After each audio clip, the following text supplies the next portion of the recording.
دیدبانگاه نزد شاهراه فرخار 5 آن در موضع معروف به 18 گردش قرار دارد.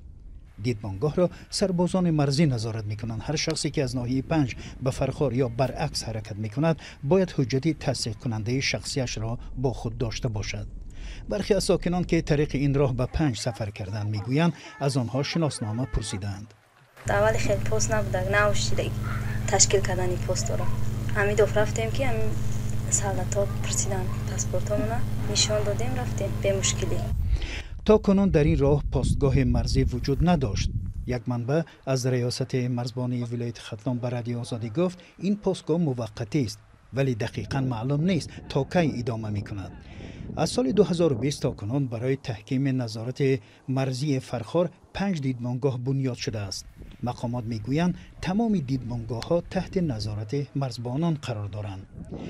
رئیس ناحیه فرخار هم گفته بود که همه این دیدبانگاه ها را حکومت ساخته است. 4 صاحبکار رو ساختن.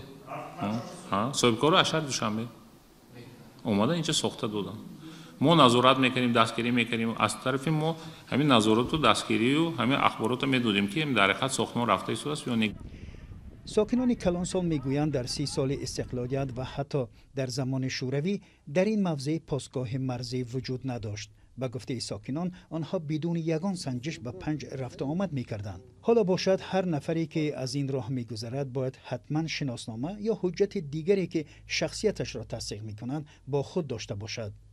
تشکیل این پاسگاه در پس منظر افزایش قاچاق در منطقه صورت گرفته است. سال گذشته در همین منطقه چند قاچاقبر دستگیر شده است. طبق اطلاع رسمی قسم مرزبانی همدانی و فرخار در سال 2024 در مرز 180 کیلو مواد مخدر آشکار و مصادره گردیده است.